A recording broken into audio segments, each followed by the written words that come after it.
220 volt की विद्युत line पर उपयोग किए जाने वाले कुछ बल्बों का अनुमतांक 10 वाट है। ये 220 वोल्ट लाइन से अनुमत अधिकतम विद्युत धारा 5 एम्पीयर है। तो इस लाइन के दो तारों के बीच कितने बल्ब समांतर क्रम में जोड़े जा सकते हैं? तो देखिए कितने बल्ब, यहाँ पर बल्बों की संख्या निकालनी और यहाँ एक बल्ब का पावर दिया गया है। अनुपातांक मतलब बल्ब पर जितना लिखा जाता है। जैसे आप जानते हैं कि बल्ब पर 220 वोल्ट 100 वाट लिखा रहता है। इसका मतलब 100 वाट उसका पावर तब होगा जब सप्लाई कितने वोल्ट होगी? 220 वोल्ट। कहने मतलब बल्ब की जो सामर्थ्य होती है सीधे उसकी सप्लाई में डिपेंड करता है। इसका मतलब नहीं है कि जैसे कि अगर 200 वोल्ट आ गई सप्लाई तो उसका पावर 100 वाट है, निश्चित नहीं है, क्योंकि सप्लाई के हिसाब से उसका पावर बढ़ जाएगा। इस प्रकार से यहाँ जो ये बल्ब का अनुमतांक दिया गया है उस पर, तो वह 10 वाट है एक बल्ब का। अब मान लीजिए ये बल्ब अगर हम जोड़ देंगे समांतर क्रम में ऐसे ऐसे करके, तो ये बल्ब हम जोड़ दिए तो एक बल्ब का सामर्थ्य अगर 10 वाट है तो ये बल्बों का सामर्थ्य कितना होगा, पहले हमको ये निकालना होगा। क्योंकि आप जानते हैं कि V दिया गया है, I दिया गया है, तो पावर का संबंध भी और I के रूप में होता है P = VI। ये आप पढ़ चुके हैं। इसलिए टोटल पावर हम निकाल के इसमें रख देंगे यहाँ से।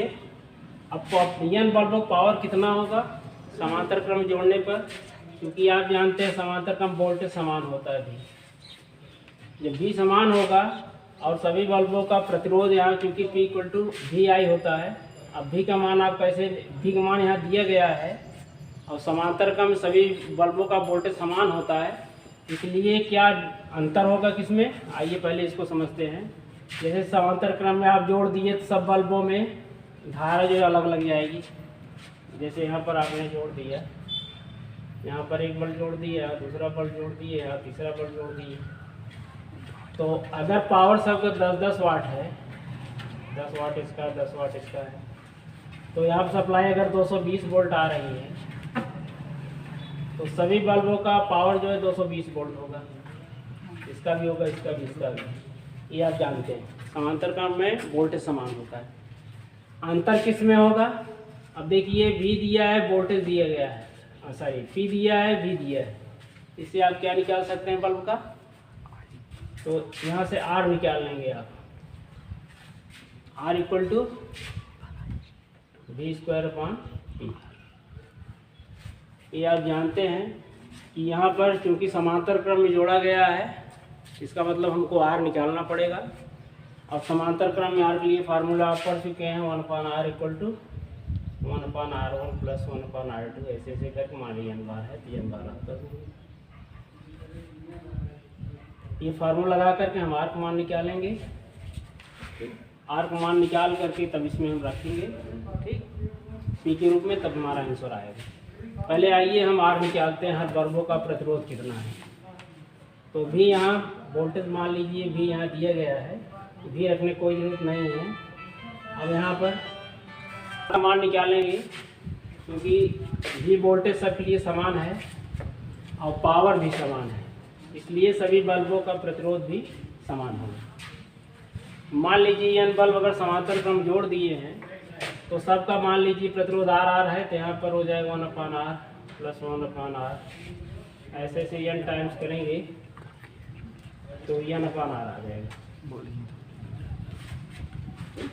क्योंकि जैसे आप 1/2 1/2 3 बार जोड़ रहे हैं तो सबका हर समान है, इसलिए अंश जुड़ जाएगा। इसी प्रकार से n बार जोड़ेंगे तो n/R आ जाएगा।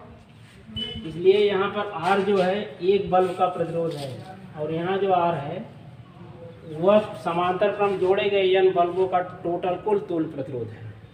इसलिए इन दोनों में हम इसको R' कर देते हैं और R मान लेते हैं एक बल्ब का प्रतिरोध, इसलिए 1/R' = हो जाएगा n/R। अब यहाँ से हम यही R का मान इसमें रखेंगे और P का मान निकालेंगे और इसमें पुट कर देंगे। तो यहाँ से R का मान n/R equal to V square upon P. यहाँ से पी का मान निकाल लेंगे, पी इक्वल टू पी यहाँ आ जाएगा एन बाई आर, यहाँ चला जाएगा V square upon N by R ऊपर चला जाएगा R V square upon N.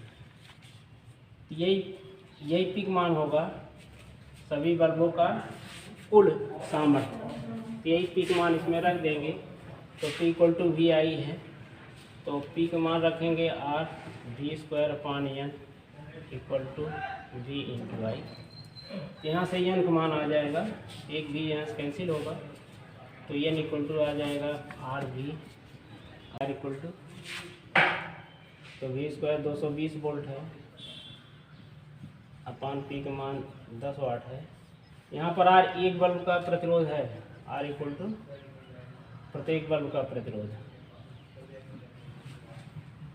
प्रत्येक बल्ब का प्रतिरोध।